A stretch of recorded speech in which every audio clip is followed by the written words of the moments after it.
Oh, kia ora. How many times have you heard somebody say, I can't wait till things get back to normal? I certainly get it. Even as a person who loves change, I'm craving for normality and stability in my life right now. Even early on in the pandemic, you remember how people used to begin talking about a new normal that we would all find.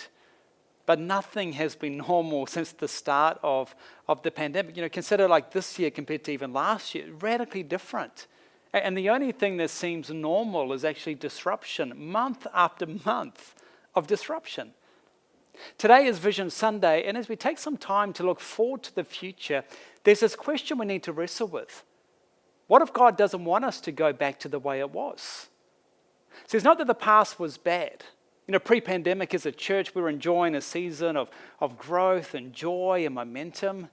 As a family, we settled into our new home. Our kids were enjoying new schools. I'd just been appointed the new leader for Auckland church leaders. And what's more, I knew what was on my calendar every single moment of the day. But everything just seems to have changed.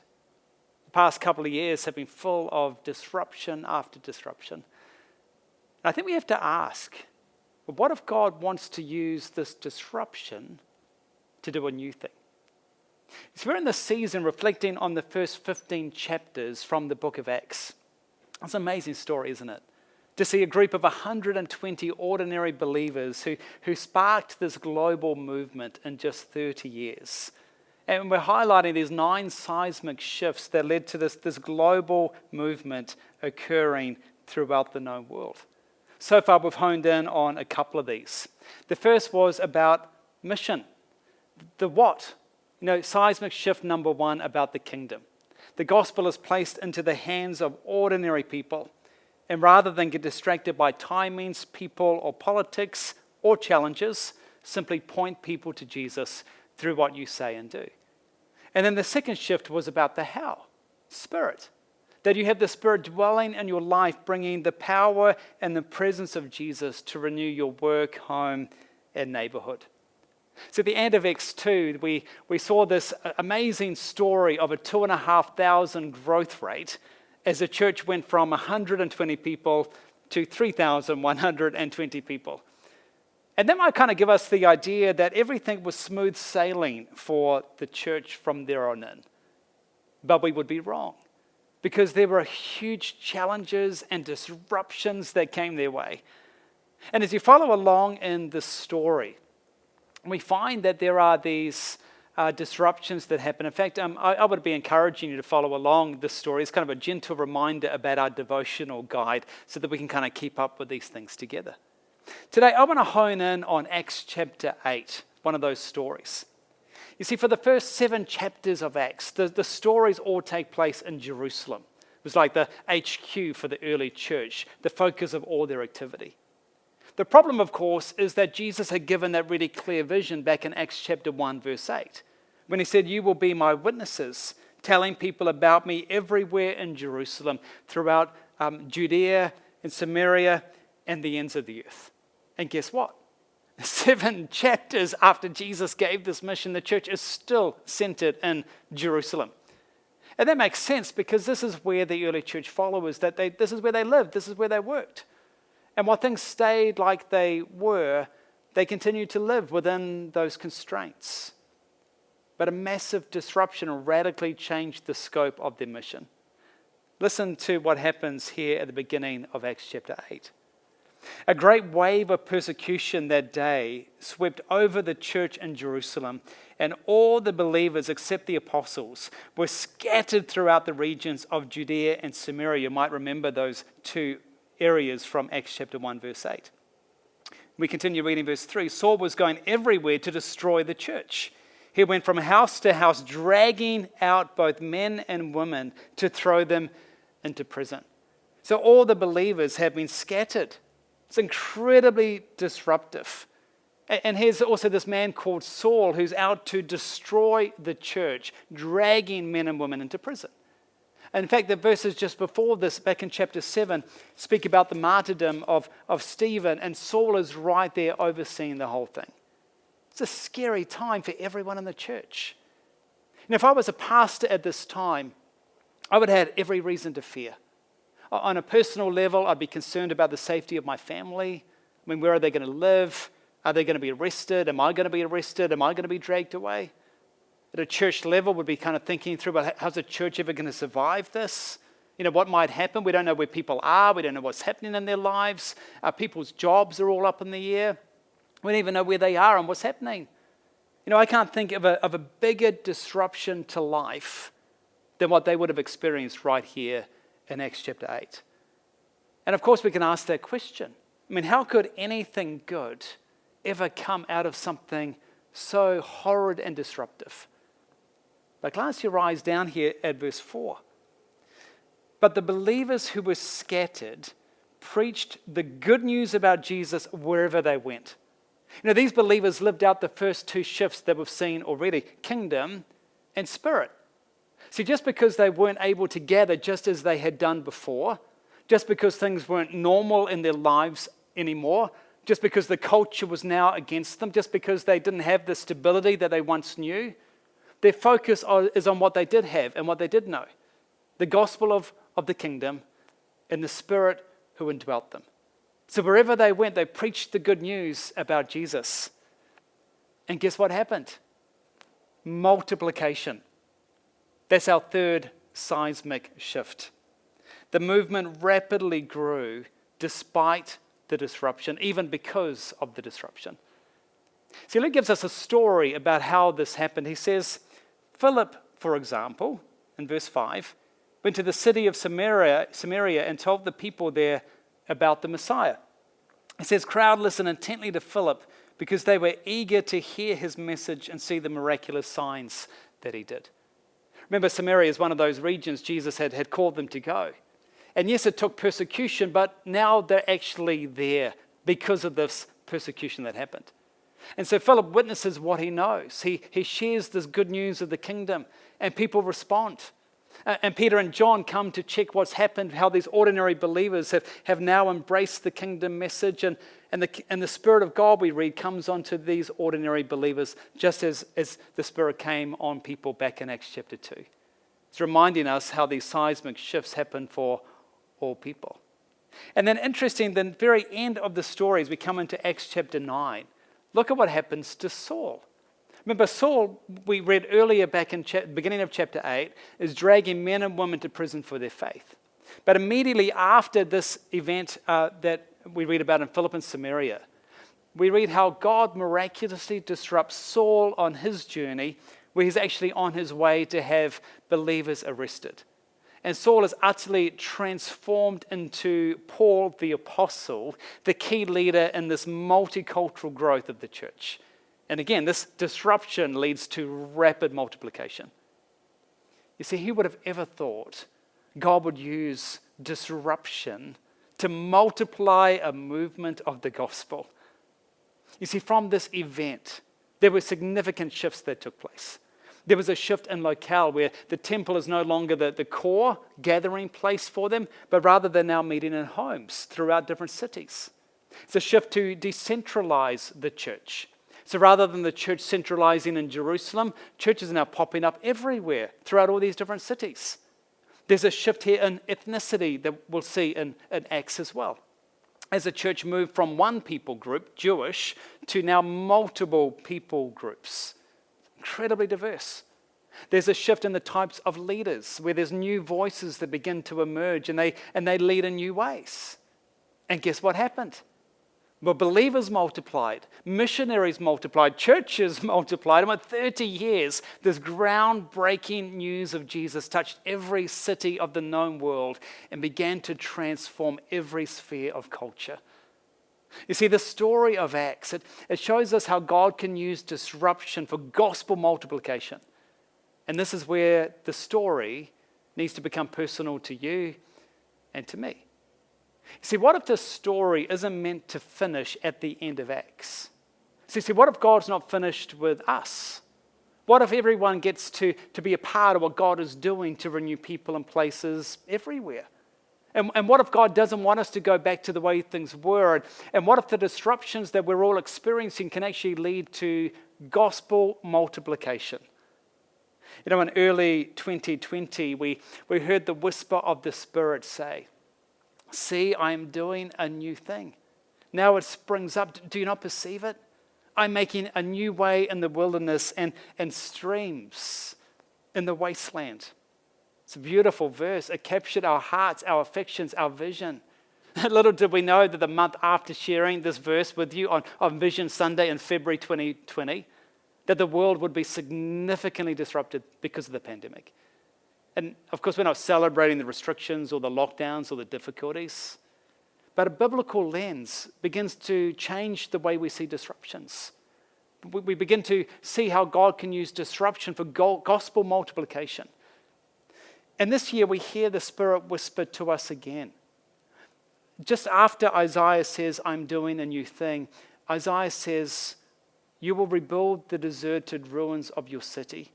There you will be known as a rebuilder of walls and a restorer of homes.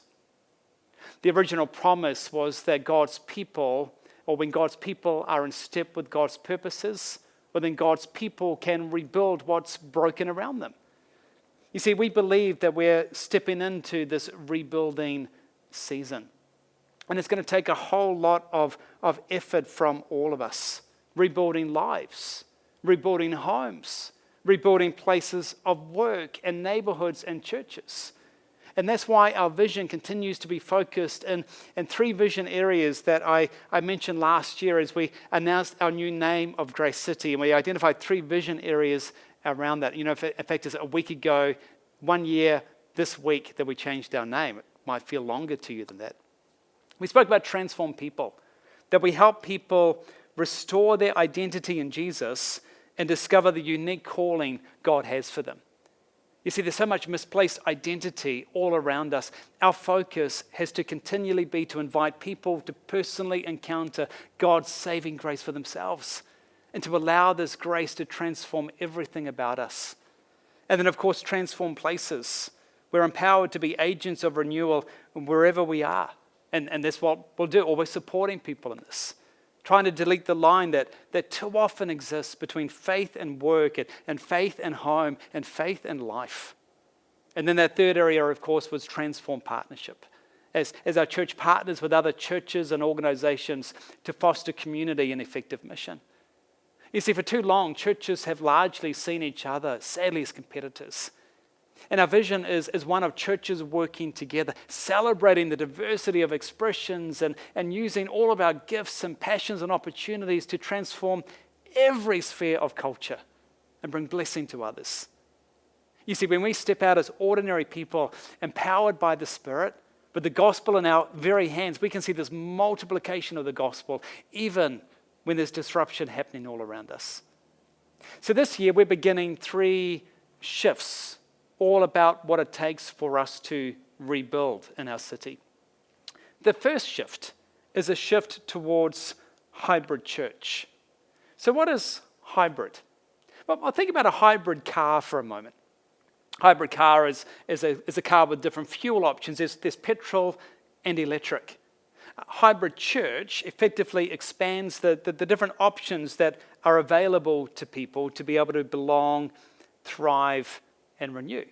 They're no longer just limited to in-person, on-site experiences, but also online.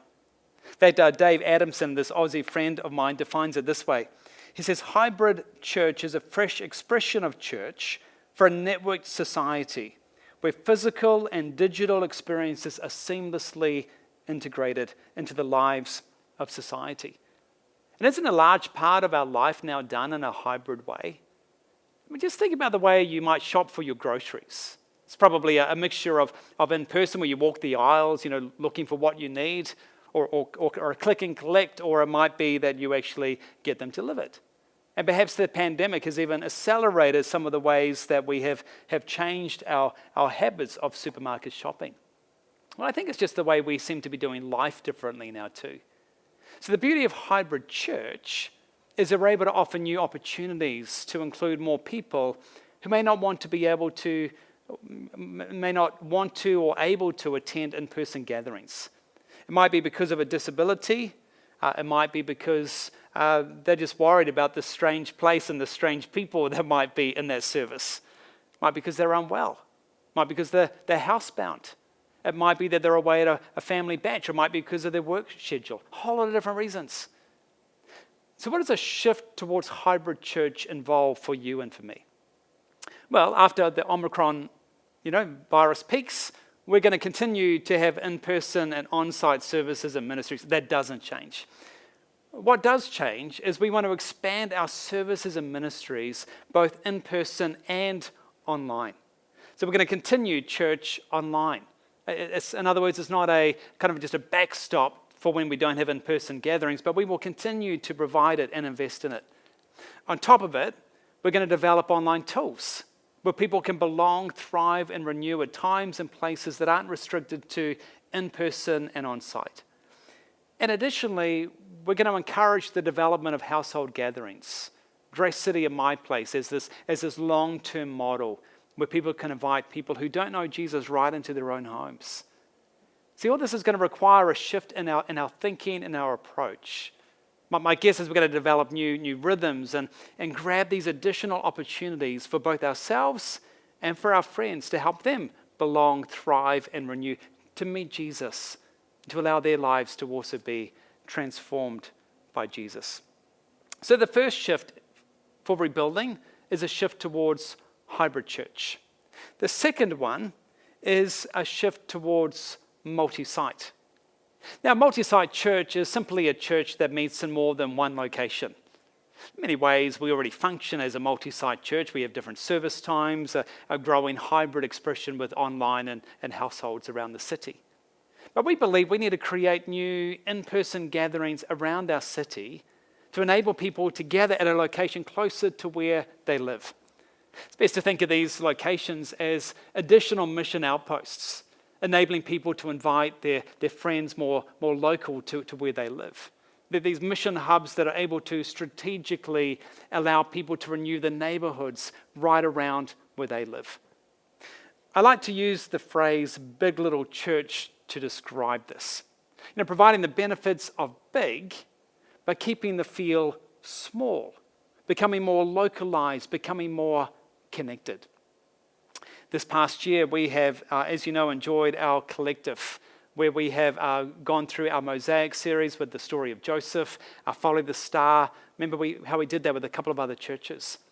And during this time, we've enjoyed a growing relationship with Summer Church in East Auckland. And sensing the Spirit's prompting midway through this last year, I put a proposal to their leadership team.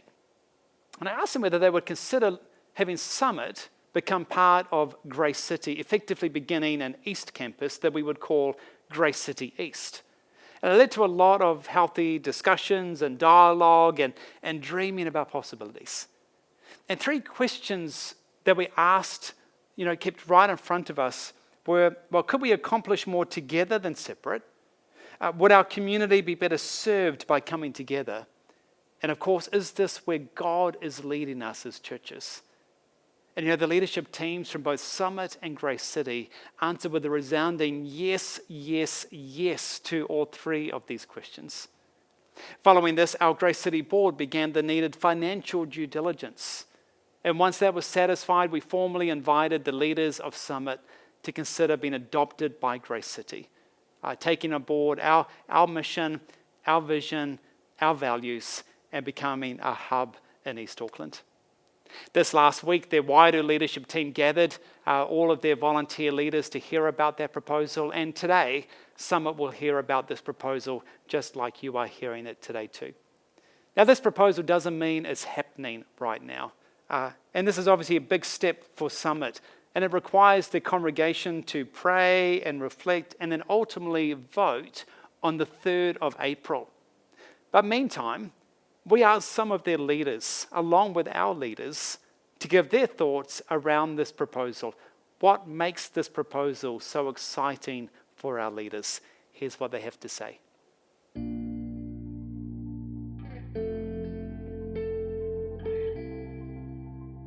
Over many years in business, I've experienced good ideas and sometimes not so good ideas, and this one is a good idea.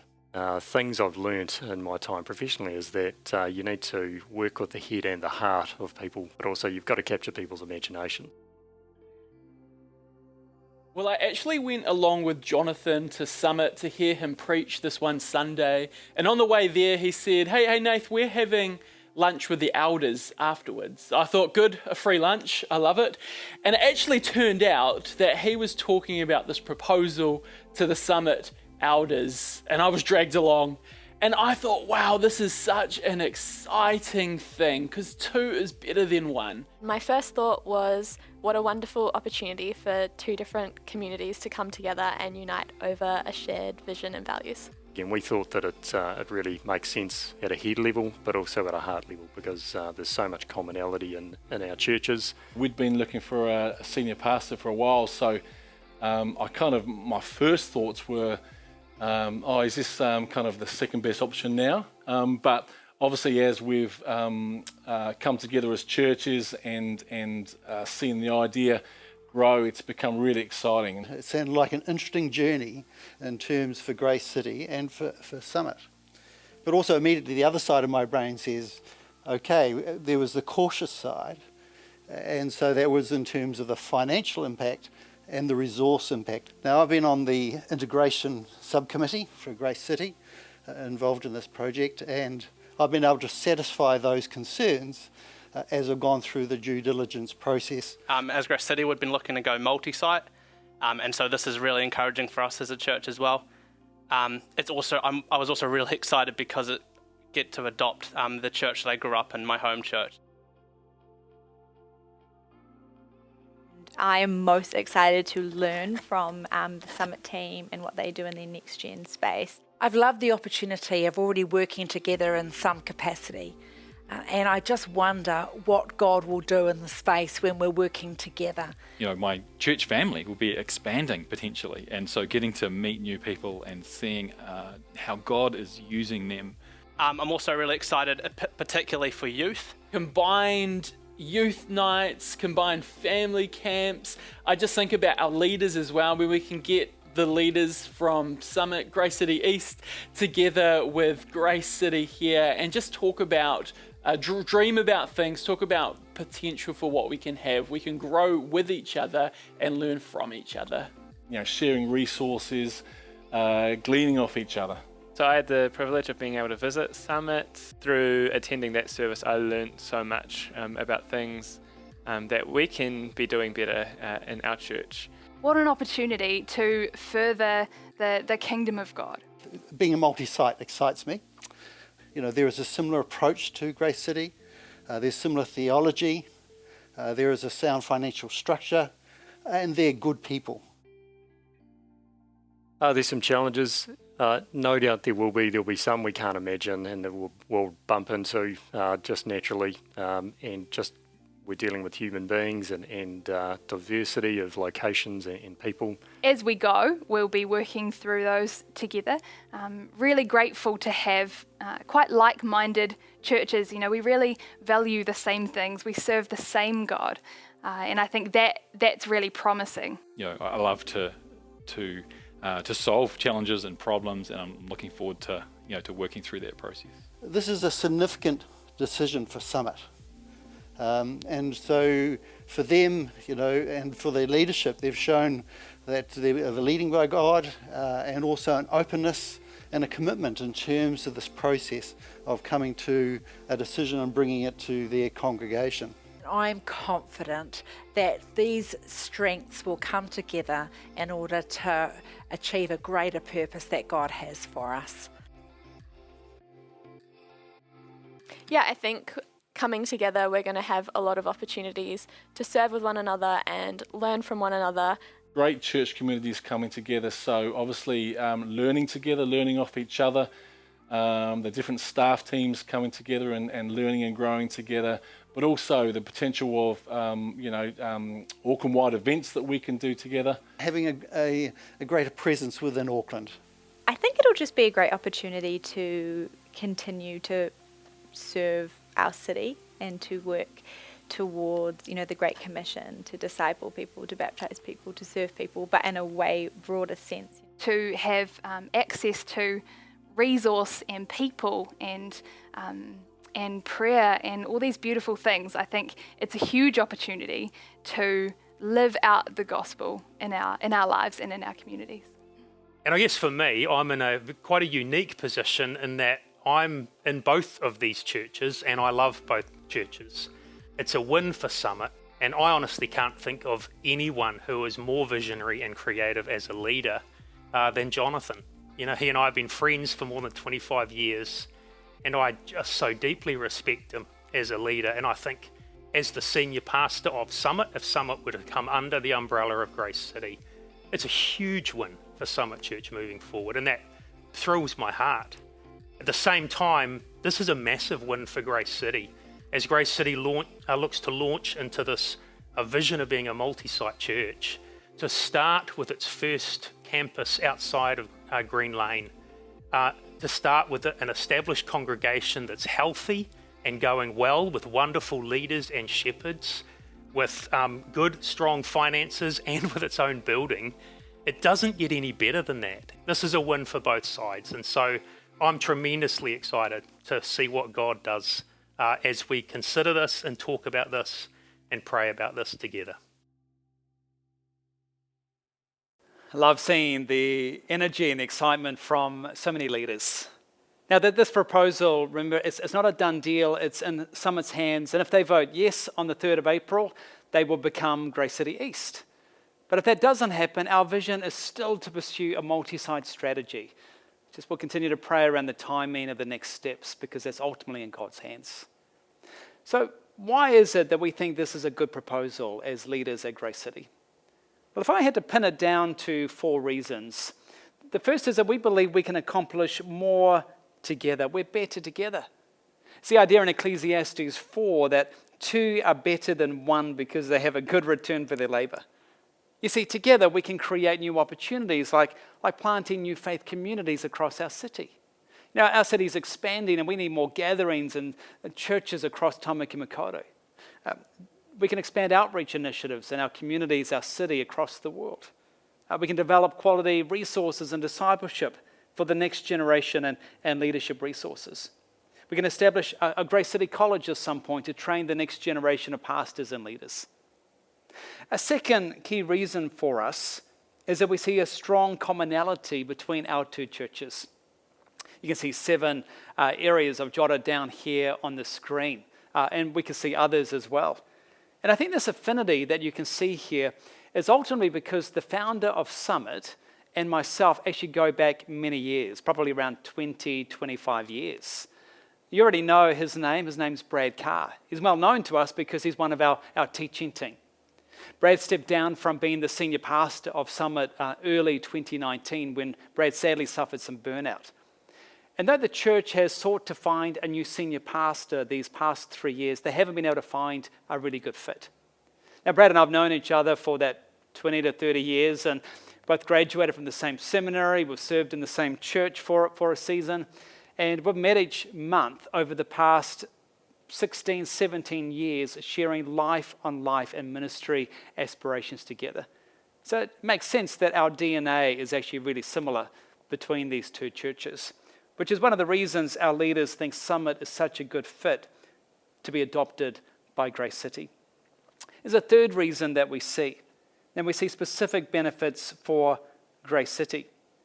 You see, Summit will have their own lists of what they see as benefits, but we also see some pretty good benefits for ourselves.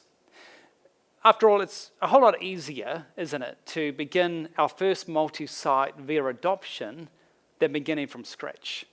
Summit brings with it this established presence and good reputation in the community through schools and neighbourhoods that they have served for some time. They have a strong local leadership. They have brilliant staff, brilliant leaders that will become part of our team here at Grace City. There's good financial and system health. In fact, our Grace City board conducted this careful due diligence and from that found a positive cash flow. There's an established ministry centre. They own the ministry centre is called Kotahi Community Centre, which would give Grace City this physical presence out east to expand our ministries that we already have here, like Alpha and English classes and our CAP Debt Centre. And then, of course, our fourth reason is that we believe God is in this.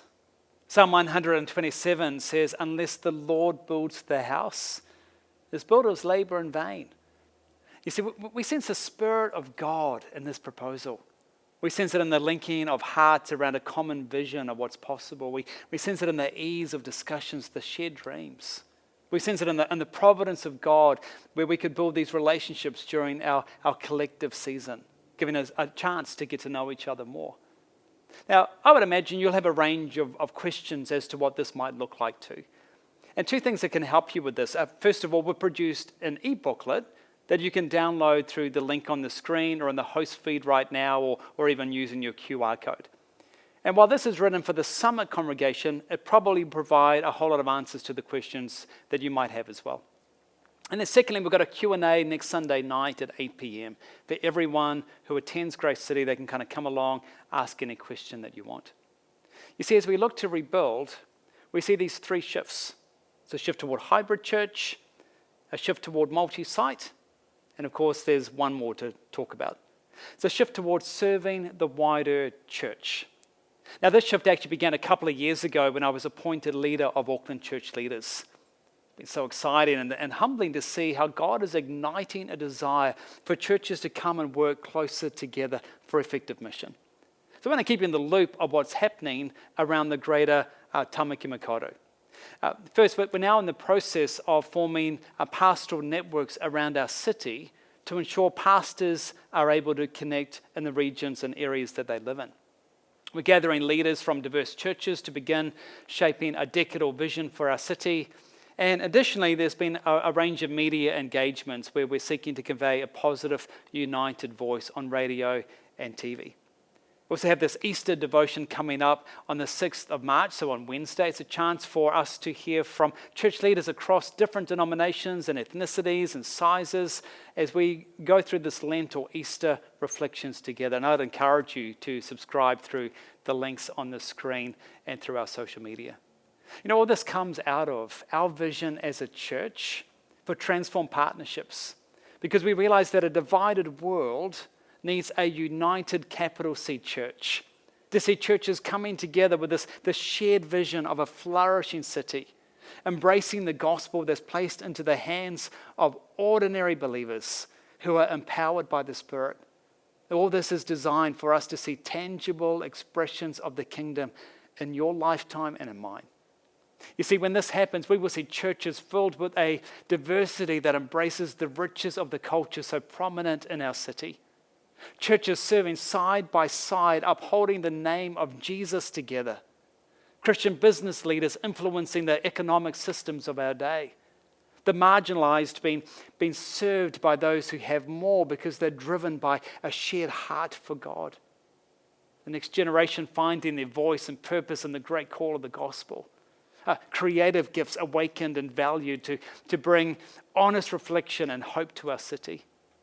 Additionally, we'll see people who are praying for governmental and civic leaders who check in on their neighbors and who make sacrifices to nurture their families.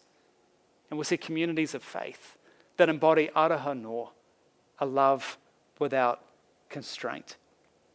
You see, what begins in us can overflow into every sphere of culture and every part of our city. Because remember, Jesus taught us to pray, your kingdom come. Your will be done on earth as it is in heaven. And as we step out with the gospel in our hands, empowered by the Spirit, we can see radical and tangible expressions of that very your kingdom come in my lifetime and yours, regardless of the disruptions around us. So yes, there are big disruptions happening, but we believe that God can use such disruptions for bigger things. And it's what Seismic Shift number 3 is all about. Multiplication. That you and I are called to multiply God's kingdom even in disruption. God empowers you to fulfill this call. So you and I are part of something bigger than the circumstances, so that even disruption becomes fuel for greater mission.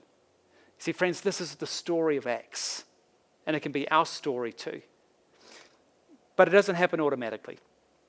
One of the things I have seen again and again in life and ministry is that two people can face the exact same disruption and crisis. One person becomes hardened from that and divisive. the other person is transformed by the grace of God. And the difference is not the disruption. The difference is how you respond to the disruption. Will I be open to what God might be doing amidst this season? Will I be open to what God might be doing to multiply a work of the gospel? Or will I push against this moment and the possibilities amidst the problems? My prayer for you, and actually for all of us, is that the seismic shifts that characterized the early church would actually shape who we are at Grace City. Kingdom, spirit, and multiplication. And as we navigate our way through this disruption, may we see a shift towards hybrid church, a shift towards multi-site, and a shift towards serving the wider church. And just as God used 120 people in that upper room to multiply God's kingdom, you and I are called to multiply God's kingdom. Even in disruptions, God empowers you to fulfill this call.